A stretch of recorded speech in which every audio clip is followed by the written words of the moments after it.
a second. Okay, for anybody who's watching, we're talking about how we sort of look a little bit like the Brady Bunch, and we were talking about Alice. Here's what y'all have to do though. Go look at Alice, what her age was when she was the Oh, maid. I'm not doing that, Julie, no. And the other one is go look at the Golden The Girls Golden and what Girls. age they were when they did that show. They're like in their 40s, okay? Their late The 40s. mom wasn't even the mom wasn't even the oldest, right? Correct. Oh God, I can't think of her name. Sophia. Yeah, Althea. Oh my God, that to me is the funniest thing because I look at those ages and I go, oh my God, are you Jean kidding me? Stapleton in Yeah, they're late 40s. All the Family. Yeah. All the Family. She was awesome. Oh yeah, her too. Yeah, her too. From oh God, Archie. What was her name? Edith. Edith. Edith. Yeah, and Archie wasn't that old. He wasn't that old in this. So it's like we're looking pretty damn good these days. Yeah, we we're in look our nothing like those people. when we're in our 60s. What amazing what a little dye job will do when you're in your 60s. I mean, and not chain smoking for decades. Exactly. That's true. And martinis, Raj. Well, Okay, I think it's everybody. just I think it's really just the Zoom filter, really. We're in fairly high def compared to the Brady Bunch and those back in That's the 80s. true. It's like so we must look extra good if we're not horrifying on the screen. Exactly. All right. So for everybody, hopefully they're here and they're joining in right now. As you see, we have Gabe back. We didn't get to officially, we said goodbye to Gabe and wished him his happy retirement, but we didn't get to officially do it here with him. So we're so glad that you're back. And he's going to join us every once in a while. Right. There's no what's with the goodbyes. There's no good apparently no goodbyes. Well, we wanted to give him his hat tip for Harper. But now he gets to be here and wear whatever hat he chooses. So he could do like a spin the wheel for all of you and just be like, okay, who am I going to talk about today? He's going to start getting a lot more Penguin books. There you go. Yeah. There you go. So since we do have a full house, okay, just real quick though, before we go, last week, I think when it was here, I was trying to remember the book that I wanted to talk about that was a summer read, and it was Bad Summer People. Was the book that I wanted to tell everybody about because that to me it's such a deliciously bad book. I mean it's just horrible people, but you can't stop reading it. The mystery is terrible, so don't read it for the mystery. You just read it for the sheer delight of these people in New York who go to this island and just how awful they are. And it was wonderful. It was a perfect summer read. So Bad Summer People. Can't remember who the author was, but anyways. Emma Rosenblum. Oh, okay. There you go. Listen to Gabe. See, he's covering all the publishers now. He's our fact checker. Exactly. Okay, so it's gonna go Liz, Patricia, Gabe, Julia, Andrea, Tom. So Liz, I think we have the screen share for you. So take it away. All righty. So here we go. You're seeing Kevin Barry, The Heart in Winter. Yes, and I love him. Yes, you're so not alone. So I'm also doing this in honor of Steve Atinsky, who loved Kevin Barry, and also me, who loves Irish writers. Have not met an Irish writer I didn't enjoy, but this is Kevin Barry's first novel set in America. It's funny, it's romantic, it's this tale of lovers on the lam in the Old West in 1890s Montana. So it opens in October of 1891. It's a hard winter approaching across the Rocky Mountains, and the city of Butte, Montana is rich on copper mines and also rampant with vice and debauchery among this hard-living crowd of immigrant Irish workers. And this is where we meet Tom Rourke, who reminded me in his description a little bit of Ignatius Reilly, but of course is different. He's a young poet, he's a ballad maker of the town, but also a drug taker, a drinker, and a fearsome degenerate. He feels really like a loser until Polly Gillespie arrives in town as the new bride of the extremely devout mine captain, Long Anthony Harrington. Do you just love these names? So a love affair sparks between Tom and Polly, and then they strike out west on this stolen horse, and they move through the Badlands of Montana and Idaho, and they are being chased by a posse of deranged Cornish gunmen who are in hot pursuit of them, and they are set out for San Francisco, but that's quite distant, and they have to make all sorts of choices which will haunt them for the rest of their lives. So this is a hotly anticipated book. It just went on sale, I think last week or the week before. The Guardian says that The Heart in Winter is like a wedding of Cormac McCarthy with Flann O'Brien, which is such a great combination. It's a Western, but also, like most Irish novels, it's a tragedy written as a farce. So love this book. Love Kevin Barry. Night Boat to Tangier was, if you haven't read that and you want to go back, we might need to get you to figure out how to get us off screens here. There we go. Night Boat to Tangier was so good. He is, so read the new one, but you've got backlist to go back to as well. Yep. He's so good. He's so good. Like I said, haven't met an Irish writer that I haven't liked. Same with me. Yep. All right, Patricia. Well, I have a book that's so big, it'll be hard to fit it in the screen. An incredibly beautiful and huge book that just came out from Yale. It's called Brilliant Exiles, American Women in Paris, 1900 to 1939. The book is stupendous. It accompanies the National Portrait Gallery exhibition, and it's a look at the avant-garde scene and 60 women who are part of the lost generation, which we so often think of as masculine. We think of Hemingway and Fitzgerald and so on, but it turns out that all the exciting people are just amazing paintings, self-portraits.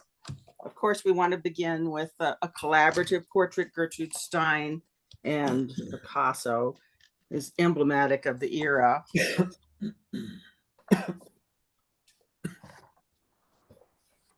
Ethel Waters. The entire book, the book just goes on and on. It's amazing. Don't know everybody, people I hadn't read about. We know Juna Barnes, Juna Barnes, of course, bringing back the turban. A lot of great hats. Janet Flanner. We have all kinds of people here. We have Romaine Brooks, Bernice Abbott. We have Zelda Fitzgerald. We have Isadora Duncan. Anais Nin, of course, Edna St. Vincent Millay, just piling people up. We have the art patron Peggy Guggenheim. We have Josephine Baker. It's full of a diverse counter narrative, women of color, queer contributors, just a milieu of searching for freedom in early 20th century Paris. There's a sense of empowerment. There's a sense of personal emancipation and professional innovation. And there's a feeling of just being at the center and escaping the constraints of home. Does that sound familiar just right now as we wonder what's in our future, what ridiculous remarks can be made about women? The book is pretty stunning altogether. Stunning. It has gorgeous end papers of Paris, of course. Wow. And just makes you want to go spend some time abroad. And perfect timing for the Olympics. It is. It's a beautiful book on and those Paris. We'd have to put a little sports field or something in front of that. opening ceremonies were incredible. So it just, and that time period of Paris, the early, 1900 to 39, just that time period in general, is just Don't you wish that Amazing. the time travel element, it's not just the place, but it's the parenthesis Yeah. of time. When to be Yes. in Santa Fe, when to be in Rome, when to be in wherever, Yeah. Morocco. incredible. Ironically, how much Americans dominated the French literary scene in that era too. But whatever. Right. Yeah. So interesting. Yeah, well, it I must have drove mean, them crazy. It must have drove them crazy. if it wasn't for the expat scene, and everything that our friend from Baltimore via San Francisco, Alice B. Toklas's wife, you can fill in the blanks. This is a little quiz, but anyway, doing it. if it I'm wasn't doing for it. her, like, those starving artists would have truly starved because she was buying like Picasso's work before anybody. And this is just an amazing time period there. That book looks beautiful. Yeah. I don't Incredible. think I've ever seen that large of a photo of that striking Juna Barnes photo. And that's like one of my favorites of the 20th century. It's a great portrait. That image, yeah, this really, it's just extremely wonderful to just go through it and see things you've never seen before. Incredible. It's very, and there's all kinds of documents, all kinds of lives brought forward, ways to evoke a life in dance, ways to evoke the columns and reporting of people, of Janet Flanner, of course. Yeah. It's exciting. Stunning. All right, Gabe, they're calling you on Facebook. They're calling you the wild card now. They're happy to see you back, but now you're the wild card. So they're He always was. Yeah, no, I always preferred blackjack or something dashing like that. But so we're You gonna never be. go- It's gonna be fun to watch the roulette wheel and see what you're gonna be talking about. So take it away. So today, I don't know if you can see this. I still have to get Office. Apparently, I'm paying for the family subscription to Microsoft Office. Yet I'm the only one who can't get Microsoft Office. Now that I've got to redo my whole computer life. So I hope you can see this. This is Martin Walker. Yep, we see it. Who's a Random House author. One of my favorites. There's 3 authors that I look to that I just like when I want to read like a light mystery that's really well plotted, that is going to be in a really cool setting. I look to Martin Walker, I look to Donna Leon, and I look to Louise Penny, and I just know I'm not going to be disappointed. Even they just don't do bad novels. So Martin Walker, To Kill a Troubadour, just came out in paperback, and he's an author who kind of just gets overlooked. I think, like I said, I think he's super satisfying. I recommend him a lot. I remember doing a coffee with the buyer with Adrian many years ago at Warwick's in the morning, and I saw the Martin Walker had just come in, and I talked about it, and we sold out the Martin Walker rack, everything in the store that morning. But he's just a fun writer. They're set in the Périgord in France, so a little bit in the south of France. We've got the caves. It's a small village, and the main character is Bruno, who's the local rural chief of police there. Yet this place is full of mystery, full of murder, full of like international incidents. He's involved with the CIA and the French Secret Service and the French military, and he's got friends everywhere. And somehow anything from a simple murder to the world of fake truffles and Chinese truffles to like spies infiltrating France and the West from Russia, etc., are all fall into this, all very credible somehow. But the best part of Martin Walker's books is that you're living there. I thought the first one was pretty good. When I read the second one, I just wanted to live there with these people, the food, the community that he writes about. And in To Kill a Troubadour, it takes place in a small town, reenactment of the town's liberation from the French and from the British in the 100 Years' War. And the main actor gets killed, who happens to be second in charge of the French Secret Service. So there's CIA, I guess. So that's where the book kicks off. Bruno becomes in charge of taking care of the family and protecting them and finding them, keeping them safe while they figure out whether this attack was an accident or whether it was something more malicious. So, like I said, I'll recommend this guy Till the Cows Come Home, and I think he should be checked out. The paperback is out there July 16th. It came out, and then the new book there, the other book that I had that's coming in September. Awesome. So Darcy's on here. Oh, are you guys there? You guys can hear me? Yeah. Yep. Okay. I don't know what happened there. Anyways, but Darcy's on here saying she loves the Martin Walker series. She just started them recently, and she's up to book 3 right now. And Dee is so happy that you're here, Gabe, because she says you're amazing. She never heard of him, and she's ordering the first one as we speak. So there's also, if you haven't read him, and I don't want to do this, but it's for y'all. There's collections like the Andrea Camilleri's as well, where like the first 3 books are in an omnibus. Oh, so nice. You can find that for like a little bit more than you get like 3 books for the price of like 1.2 2 or something. Thank Very you, cool. Gabe. I Those are the know. books I'm selling. There you go. I We're up love to, it. I think Grave in the Woods is 14. So the first one is Bruno, Chief of Police. Yep. I love the Andrea Camilleri and the Donna Leone comparison. Totally. Love it. All right. That's what we got with the roulette wheel this time from Gabe. All right, Julia, what do you got for us? Okay, my first one is a summer read, and it is a summer read insofar as you can read it in one sitting. In fact, I'm hard pressed to find someone who hasn't read this book in one sitting.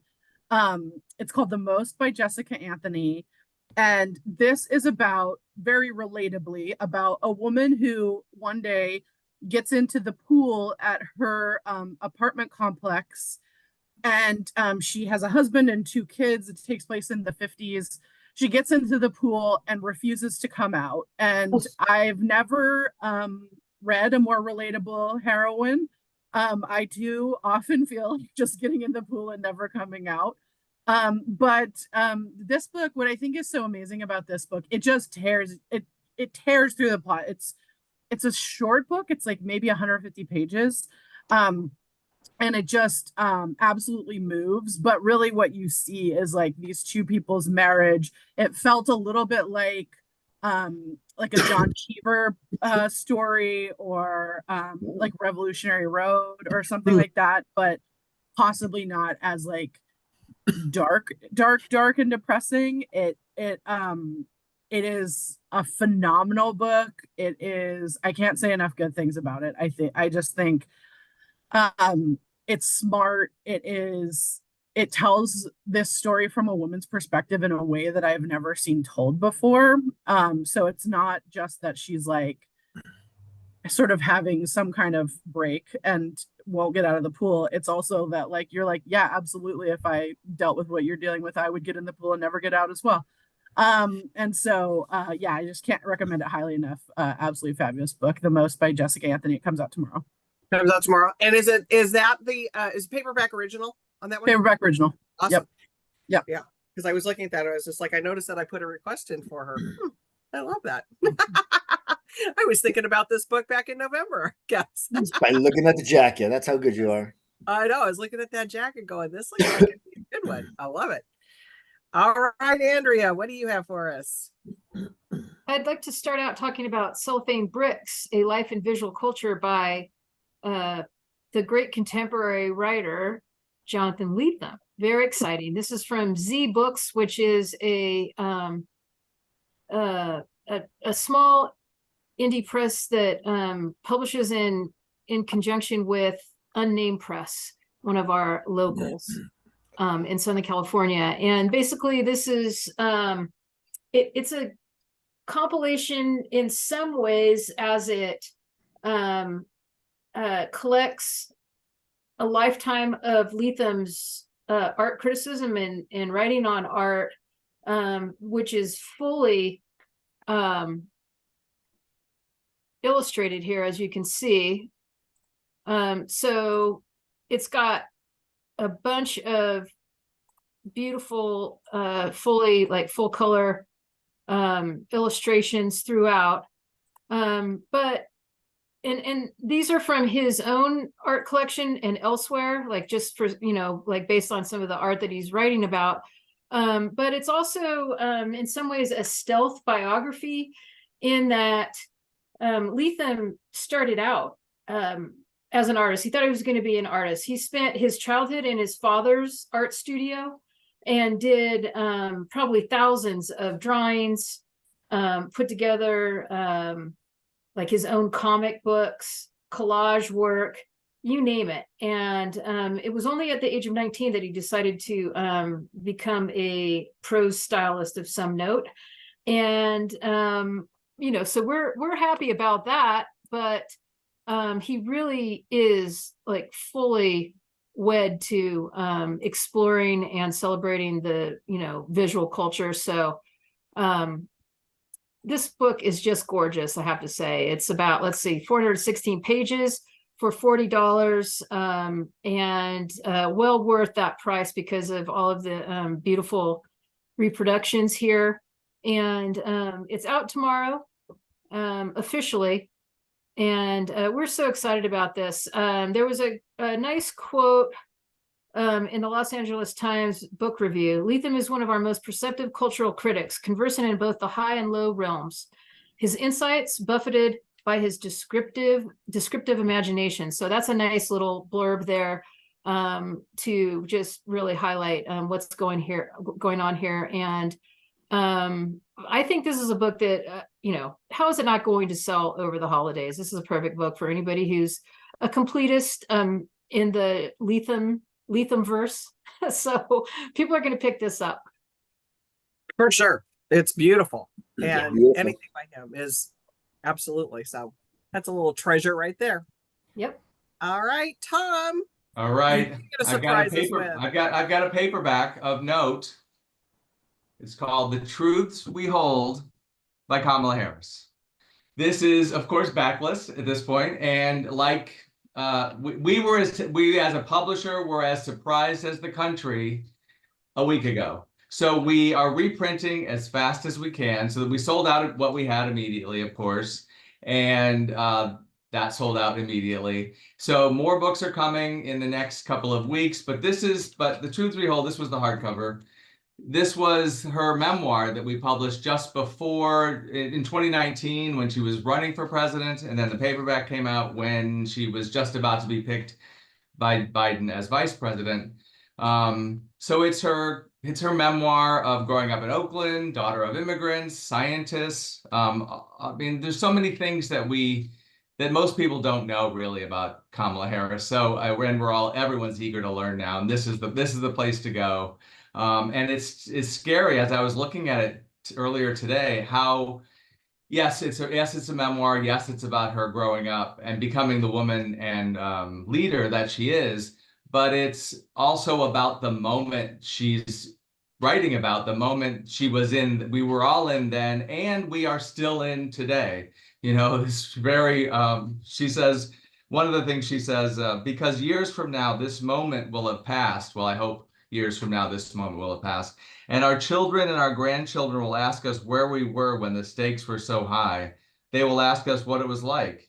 I don't want us to just tell them how we felt. I want us to tell them what we did. So there's still time to tell them what we did and get something done. So really not much more to say except The Truths We Hold in paperback, out very soon. I would say it'll be back in stores in about 2 weeks. Fantastic. Yeah, I mean, I have it checked out of the library at this very moment. Yeah, I was gonna say, exactly. like And now I haven't been on tea times since this all transpired, and I now sleep better at night. I can breathe a little bit better, all that. Yeah, it's a really very interesting, like you said, it was really literally, it's just a week, right? A week ago yesterday. And I don't know why it seems like it was just like, it's always been this way. Like, it seems like hasn't it always been? Haven't we always felt like this? Yes. That is a very quick turnaround printing time. Yeah, I know. They're definitely pulling some, I would say, some PRH strings. Some strings are being pulled on that one. I love it. Yeah. Lucky you to have that one. Because So we actually have stock coming in a week from today, and then more stock in 2 weeks. awesome. Fantastic. Okay, Liz, what do you have for us next? Okay, next up is a novel you probably all know, but let's showcase it anyway. It's Reese Witherspoon's pick. Let's see. How can I get there?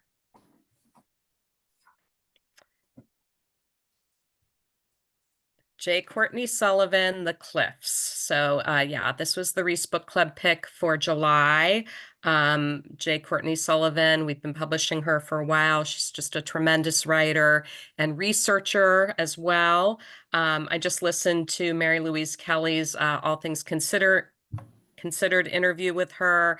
And this is such a wonderful book, especially if you love a book where a house is a character, because that's very much the case here. This is set in Maine.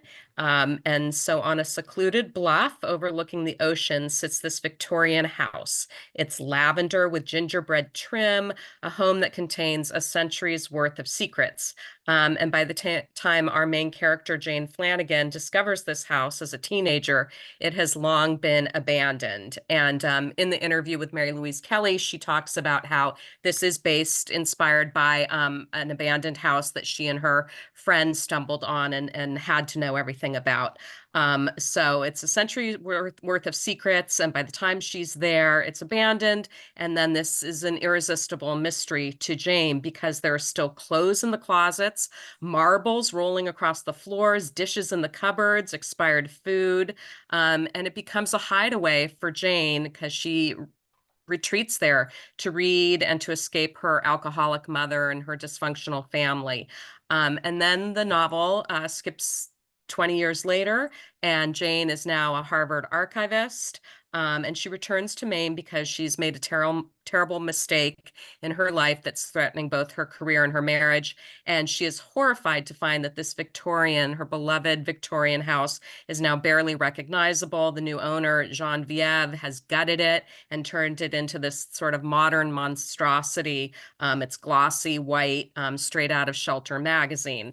And so, strangely though, Genevieve is really convinced that the house is haunted, and she hires Jane to research the history of the place. And that's where we get into this multi-generational story about all the women who have lived there. And Jane finds these, tales of lovers that are lost at sea, romantic longings, loss, artistic awakening, historical artifacts that are stolen and sold, and this long shadow of colonialism as well, which is even older than Maine itself. So to write this novel, Courtney Sullivan worked also with the tribal leader of the Penobscot to vet the information she includes here about the Wabanaki First Nations. And that's an interesting part of it is where the Shaker community in history meets up with the indigenous community, and it's really rich and textured and fascinating. So highly recommend. Ann Napolitano says, as is on that screen, that I literally could not put this book down. Awesome.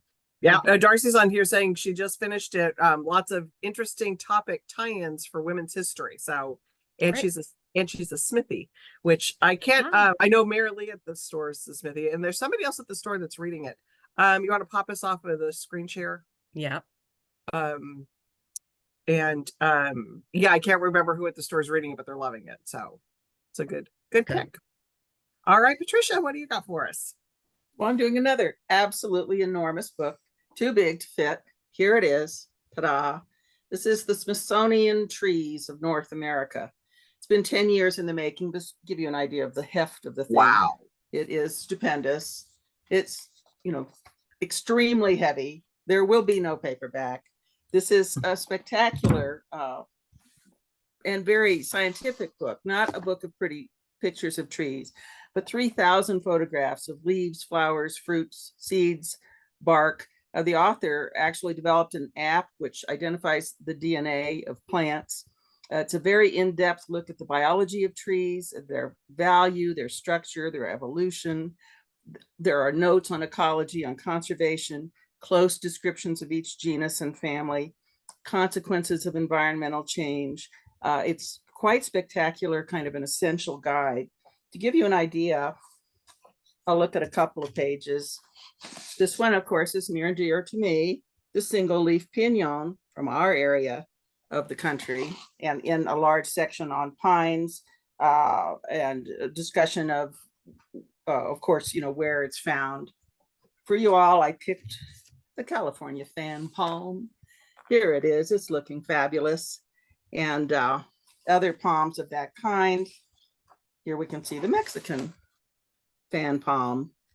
And just a step away, much to my surprise, the Joshua tree. Did you know this was a yucca?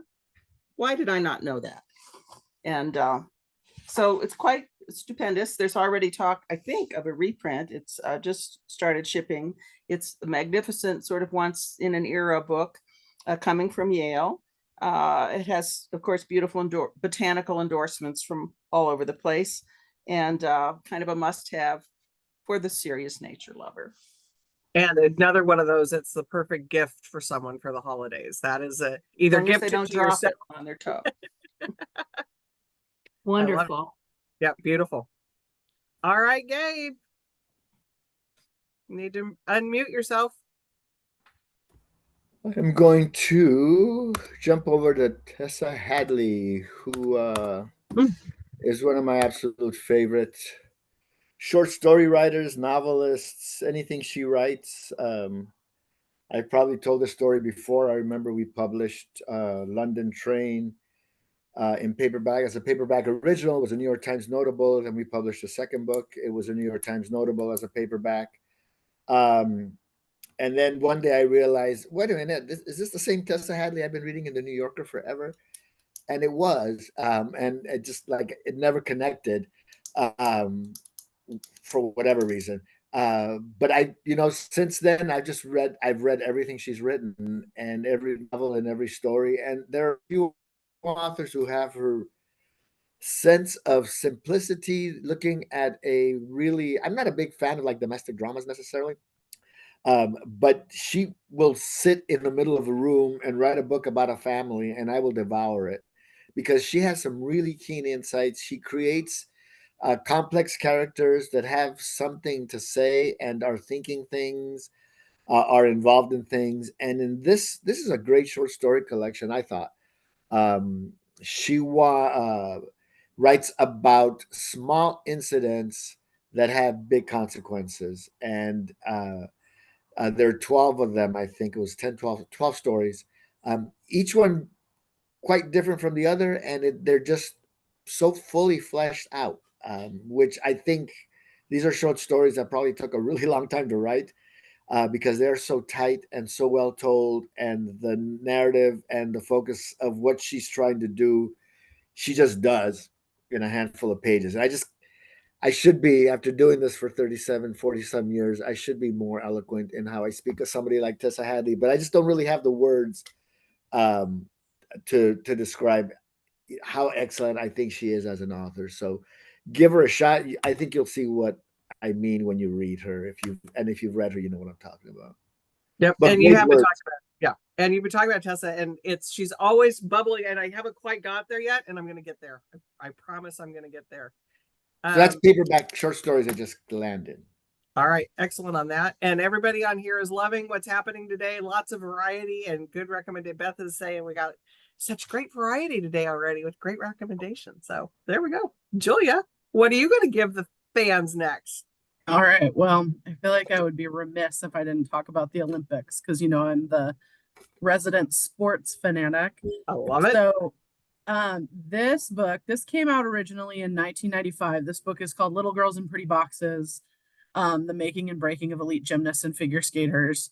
I am thrilled to report that much of what's in this book for gymnasts particularly has gone by the wayside with the ousting of the Karolyis from USA Gymnastics. Wow. But this was updated in 2018. It's funny, when I worked at Rare Bird Books, which is a publisher that I worked at before Hachette, I actually emailed Joan Ryan to see if I could buy the rights to this book because I think it is one of the best books about sports ever written.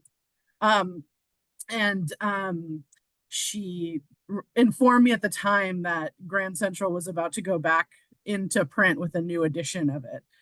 So it's kind of a funny full circle thing. And Joan Ryan is also a wonderful baseball writer, and I love baseball. So anyway, but this book is all about sort of the darker side of Olympic glory and what we put particularly girls and young women through when it comes to these sports where particularly in the 90s and before, but even still to this day, they had to be sort of stick thin and also massively strong to do these competitive sports. But it's an amazing book. Really, truly, some of it is dark and sort of horrid, and some of it is gorgeous. But it is, I think, if you're a fan of sports, one to sort of start with on getting into some of the background of particularly USA Gymnastics, and some of where that, obviously we know where that led. Hopefully it's a new day in USA Gymnastics, and it seems like maybe it is for a lot of those girls and women. And so Little Girls in Pretty Boxes by Joan Ryan. I think it's just a stunning book, and one that I always recommend around this time of the year, or Yeah. every 4 years. Every 4 year, every 4 year. Oh, Yeah. well, actually, every 2. Well, 4 years for gymnastics, but 2 years the Olympics are. Yeah, because it talks about figure skating too. Figure skating too. Yeah, because it is just, and I mean, I'm sure it translates into, I mean, I don't know that there's probably a sport that's there that doesn't have some just like intense, because it's crazy intense, all of them. Yeah, and I think the thing is like there's a question and sort of a theme that, sure, these are intensely competitive sports and intensely competitive programs, and if you're going to be competing against the best in the world, you have to be the best in the world, and how do you sort of do all that? And then, how do you do it without being abusive? How do you do it without restricting what people are eating to such a degree that they're like getting sick? So it talks about eating disorder, it talks about abuse, particularly by the Carolis when you're talking about USA Gymnastics, up until 2-3 years ago. Yeah, not that long ago. Yeah, Yeah. not that long ago. They had a stranglehold on that for Yeah, decades. so crazy. yeah. All right, nice selection. All right, Andrea, what is your next selection?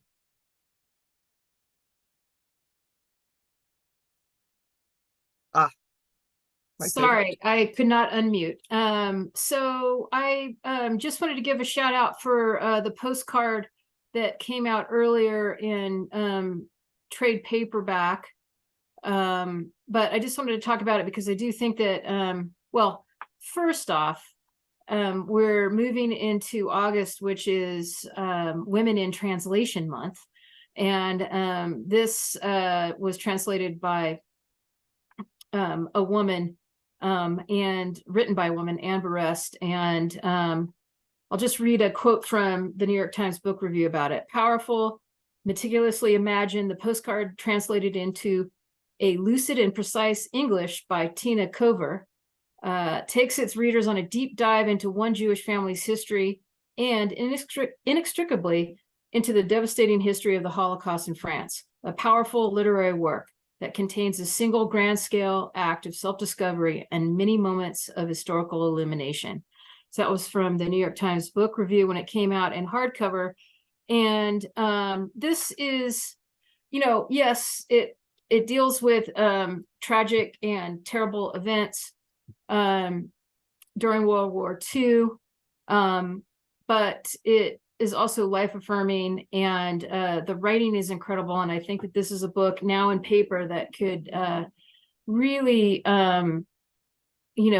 be a top choice for those folks that are in book groups. And it all starts out as our narrator in the early aughts receives a postcard with just 4 names on it, which are her maternal great-grandparents and 2 of their children who were murdered in Auschwitz during the war. And she's wondering why this postcard was sent, who sent it. Her grandmother is still living during that period, and so she consults with her grandmother, the surviving daughter of the great-grandparents, and her her family, her siblings, and her mother. And when's this extremely well-written tale of self-discovery, as the New York Review, the New York Times Review of Books suggests. This is based on a true story. Anne Berest actually did receive a postcard in the early aughts, but then she fictionalizes the story to great effect. It's beautiful writing. It reads like a thriller, but also has the emotional heft of a a eulogy to her family members who were lost during the Holocaust. So it's got a lot going for it. And there's a stock at Warwick's. And if you're in a book group or know somebody who's interested in historical fiction of that period, this is one to pick up for sure. No question. This is it's just an amazing book. I remember reading it at the very beginning before it was out, and it's just stunning. Dee's on here just saying it's an amazing book too. So if you haven't picked it up yet, now's the time. It's in paperback. Yep. So it's well worth it. All right, Tom. And that I would say the cover of that book, from the minute I saw that in a store in a stack, I was just, it's stunning. It is You must pick it up after seeing that. Yeah, they did a great job on that jacket for sure. They did. So this is kind of related in a way. It's historical fiction. It's called The Last Russian Doll, out in paperback. It was out in paperback last Tuesday, and this was a big hit at Warwick's in hardcover. It's a classic kind of Warwick's book. Excellent historical fiction.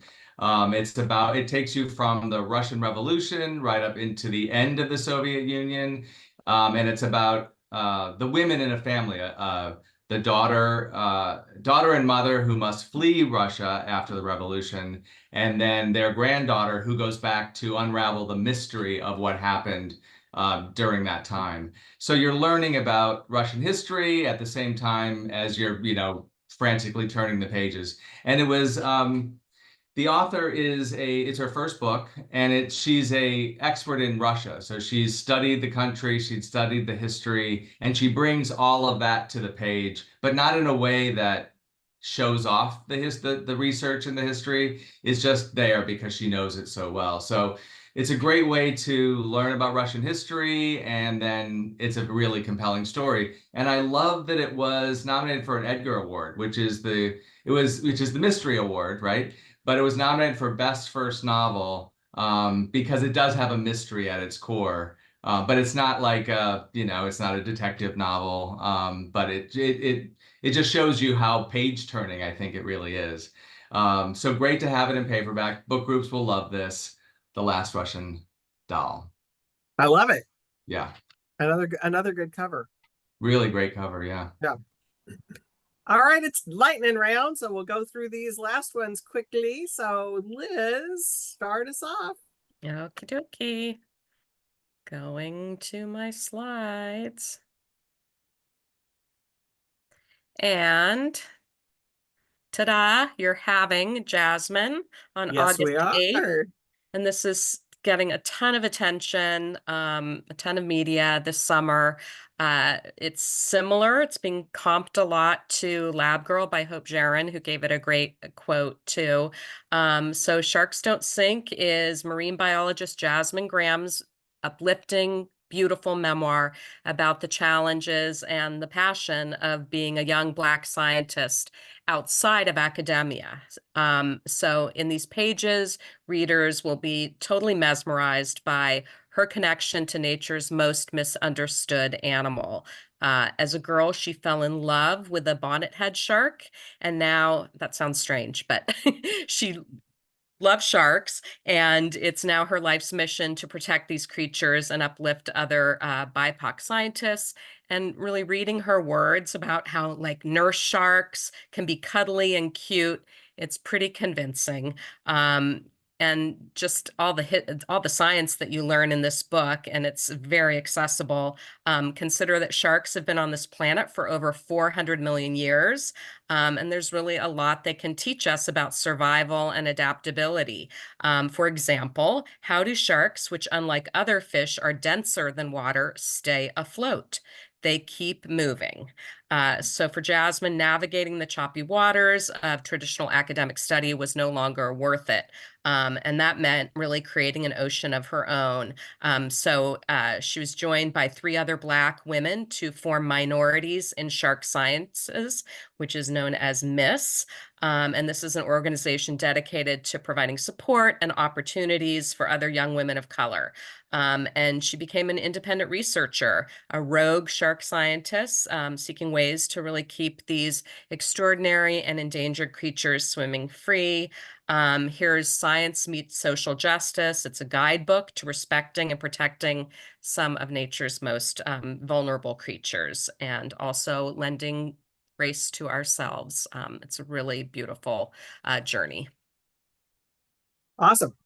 I can't wait to host her. Yeah. That's going to be, I'm glad we bumped up our order on that one. I know. I remember doing that when the media started pouring in. Yeah, I think this is going to be a good one. Mm-hmm. All right, Patricia, what do you have for us? We just have something cute. This is just coming out soon from Princeton, a series we already know called the Pedia series. They are very charming, cloth overboard, full of information, a little encyclopedias. This is Dogpedia. So naturally we have some super cute dog footprints, but wonderful information. This is Jessica Pierce, who previously did a book for us called A Dog's World. She's a behavioralist. She takes us through dog behaviors and physiology and illness. She shows us winning or worried or angry expressions. She shows us things we might know better about our dog's paw. She looks at all kinds of information from the past, dog domestication, evolution, adaptation, fossilized poop, and what that might tell us, how humans have used dogs. She packs it all in. I particularly like the famous dogs. There's Argos, you remember tragic Homer.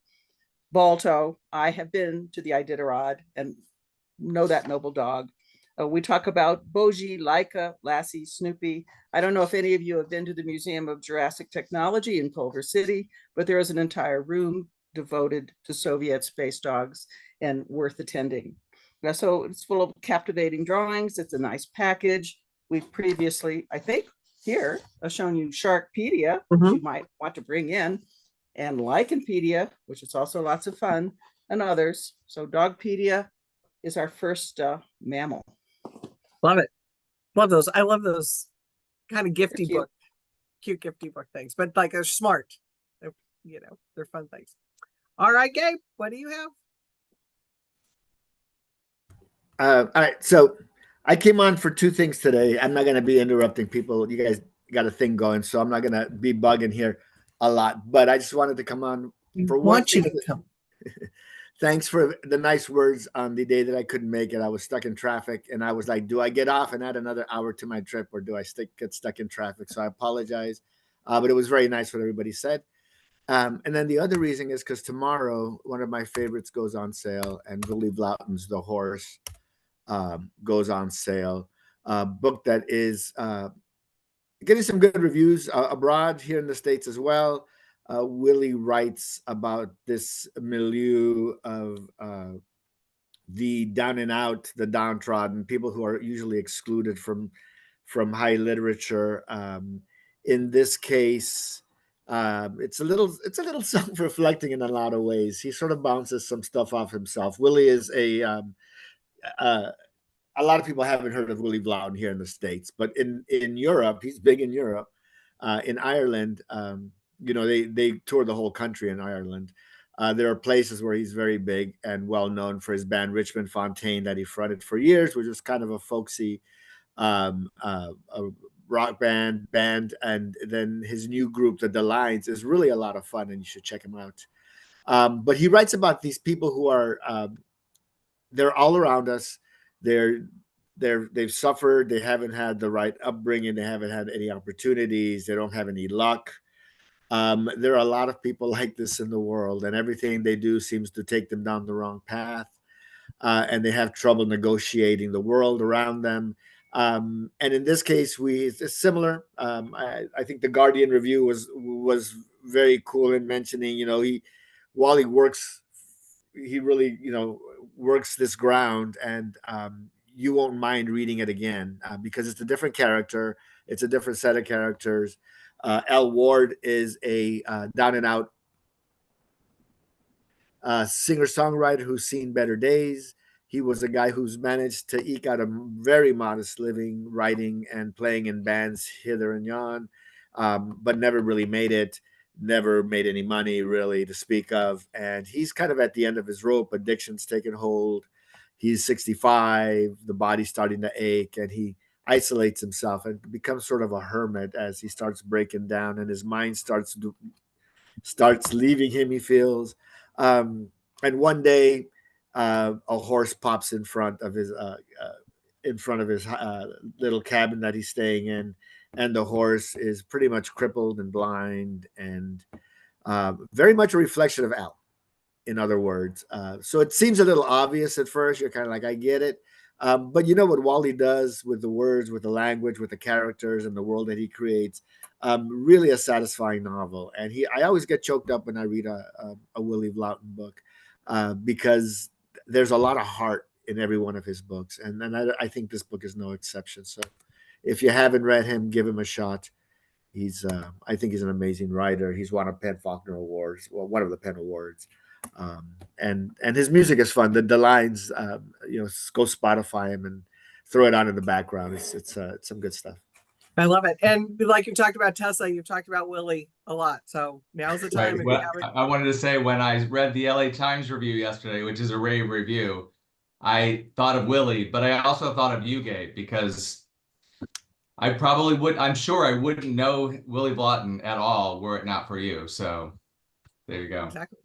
And Beth is on here. Beth ordered you just received a giant book from Warwick, a giant box from Warwick's with a bunch of tea time books in it. So happy reading, Beth. No, Hey, nice. love it. Good work, Beth. Exactly. Thank you. All right, Julia, what do you got for us? All right. So also staying with my little Olympics theme, I have a new book that came out last week, A Completely Different Game, My Leadership Playbook by Emma Hayes, who is the head coach of USA Women's Soccer. She is also known as, she was the head coach for 14 years of, hang on. Is it Chelsea or Arsenal? The British will kill me if I get this wrong. Chelsea. It matters to some people, right? You better get that right. Truly, Big time. truly the only time I ever thought I was going to die when I lived in the UK was when I accidentally got on a tube after a Chelsea Arsenal game. And I was like, oh, okay, this is where I die. But Chelsea women's soccer, she was the coach for 14 years. But that book is really like a leadership book.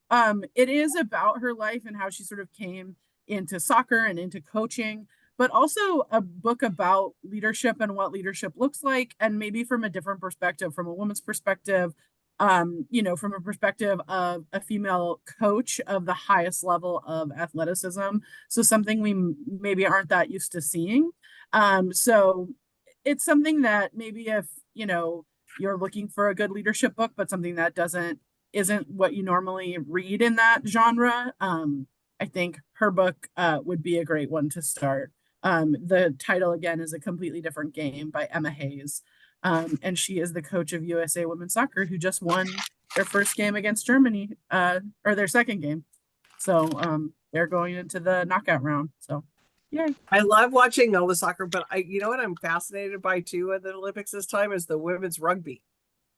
Oh, I'm loving it. really? It's just Amazing. Amazing. I mean, sorry, I still have some residuals of my cold left, so sorry my voice is all funky, but oh my god. So love the soccer, but I mean, oh my god, that rugby stuff. You'd say we love our Olympics around here. I've been watching them all day as I Exactly. people and stuff.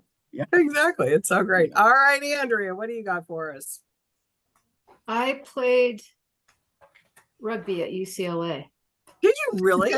Back in the day, before I transferred to Davis, where I played softball, because back in my early youth, I was a jock and I thought that I could only be with other jocks and only hang out with other jocks. And then something happened happily.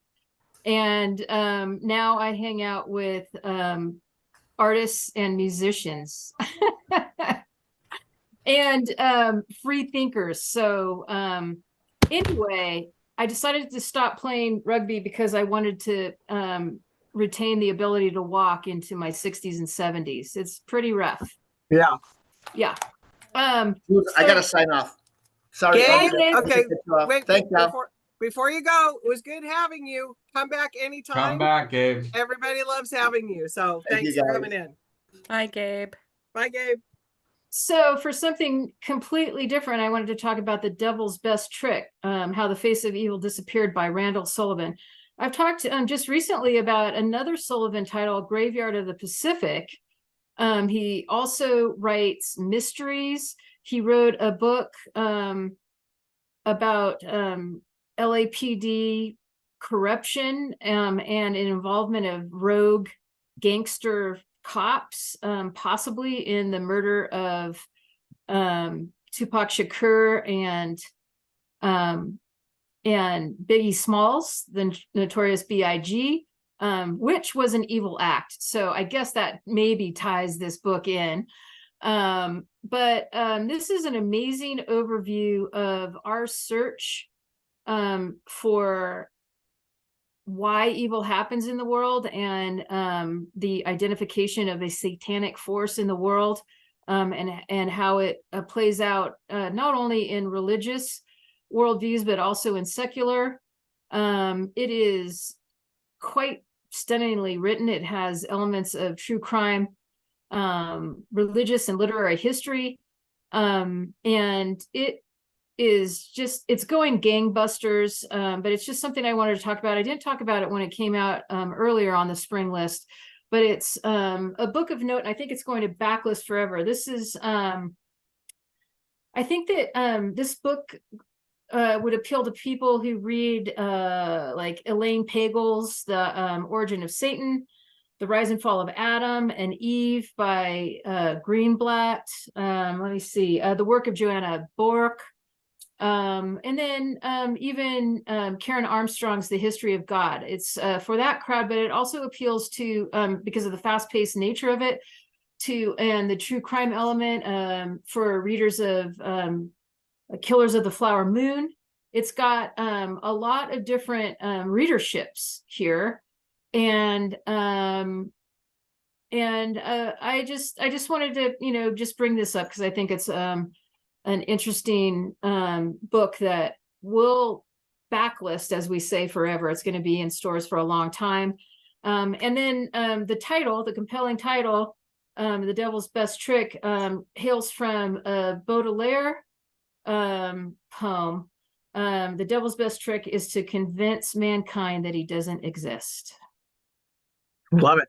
Sounds like a fascinating book. Great Yep. cover too. Another great Yeah. pack on that. Yeah, and that's from Grove Press.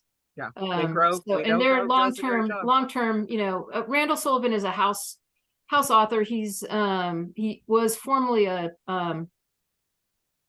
Rolling Stones journalist, Rolling Stone journalist, Esquire, Washington Post, The Guardian. He's got the chops. He's got And the like chops. like that guy can you write said, he can write about anything, obviously. anything. All right, Tom. All right. Wrap So us up. my last book is The Country of the Blind by Andrew Leland in paperback, out last week in paperback. And this is the great opportunity to revisit a really wonderful book. So he suffers from retinitis pigmentosa, which is a condition that will leave him, he'll go from sight to blindness over a period of years or decades, but it's happening. And what's amazing about the book is that it should, like, that is one of my, I feel like that's one of my worst could be one of my worst fears. So why would I want to read about it? But he brings this intelligence, humor, sense of curiosity, intellectual curiosity to what's happening to him, to the process. It's very readable, surprisingly funny, very moving. I mean, it's a great memoir, and it could definitely, if you love Oliver Sacks, when those books, remember the Oliver Sacks books, this is definitely for you. And then when I presented a book last year and new in hardcover, we don't know what kind of reception it's going to receive. Well, this was, by the end of the year, it was one of the best. It was named one of the best books of the year by the New Yorker, the Washington Post, the Atlantic, NPR, and it was a finalist for the Pulitzer Prize. So it's time to revisit. It's perfect time to revisit The Country of the Blind. And I'll read the review by Rachel Aviv, who writes, a great writer for the New Yorker. She says, "The Country of the Blind is about seeing, but also about marriage and family and the moral and emotional challenge of accommodating the parts of ourselves that scare us. A warm, profound, and unforgettable meditation on how we adjust to new ways of being in the world. So it's a highly recommended book. Yeah. I love it. And with that, we got done just at the hour. Oh, perfect timing. Nice job, Well done.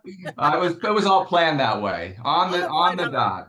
I mean, we had a great full house today. I love it. I love more recommendations, the better, because we obviously have very avid readers that watch this. So they read a lot faster than I do, that's for sure.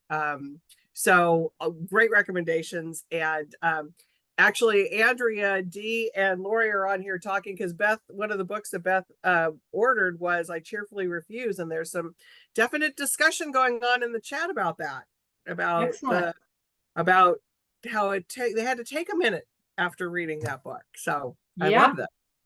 I love it. Oh yeah. All right, everybody. Another great week. Go finish watching the Olympics. Feels like we've just got just a happy.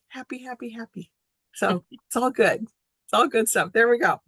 That might be a little bit of a reason. All right. Happy reading, and we'll see who we see next week. Thanks, you guys, for coming in. Thank you. Thanks. Thank Thank you. you.